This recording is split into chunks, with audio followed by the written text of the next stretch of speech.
Hello again. I'm feeling like I'm gaining momentum and getting back in the game. Anyways, I've decided that a simulation might be more trouble than it's worth, and the best kind of physics are real-world physics. So instead I've opted for the alternative. Making the robot on a small scale. Let's do some math.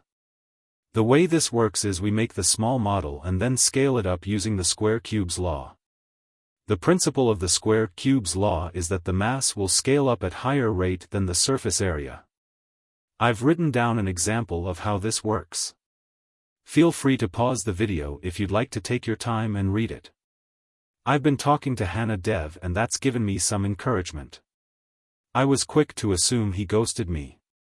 Doing this alone is a bit demoralizing. Anyways, I have some ideas of how I'd go about making the robot, and some may agree or disagree. My understanding of it is that there are two ways to design a robot. Making it agile and making sturdy and stable.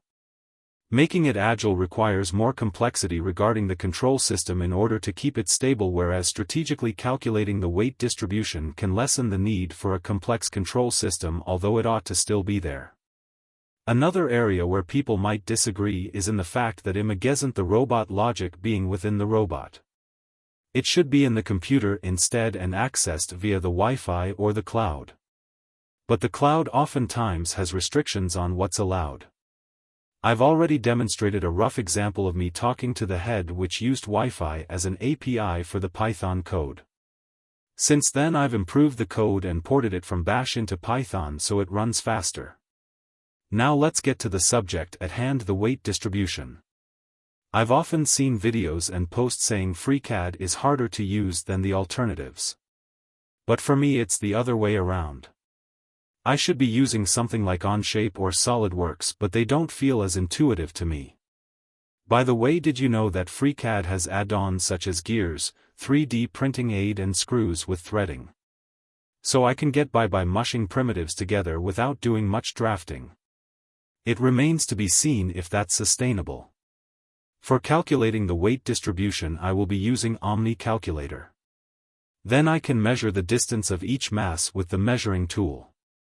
X for width, Y for length, Z for height or something like that, in addition to the weight for each. The calculators should be set to 3D and you should declare how many masses there are. In this case there are 6. The head, the torso, the arms, the hip, the thighs, and the calves. For an agile robot we'd want the center of mass to be in the middle, but for a stable one we'd want it to get as close to 0 as possible. Don't quote me on that though. I haven't plugged in the values yet, but I will in the next video. Someone on Discord gave me a reference on a 6-part video for calculating the motion on of the legs. We'll also go over it on the next video. The calculations will decide what kind of motor ought to be used along with the gear ratio. Calculating the gear ratio is not too bad as can be seen. The ratio is determined by the size of the gear. However, calculating the torque necessary is something else. Ideally I would like it to be the Hobby DC standard DC motors since they're cheap. The motors ought to have a driver to restrict the range of motion. Now keep in mind the Arduino company has done a lot work making electronics accessible to hobbyists so we don't have to. I am not ashamed to cut corners whenever possible. I know there are engineers out there that have remained rather quiet, so I have to be resourceful. For the control system we can also add a gyroscope module for the control system. In this case an MPU 6050. Now what that does is gives you the rate of acceleration and angle, but the data itself is no good if there is no logic behind it. Hannah Dev showed me something called Cascadeur. Maybe with some programming we can hook both together. But it remains to be seen whether that's practical or overkill. For maintaining the posture upright I had the simple idea of just a motor pulling on a rope, which might also need a driver.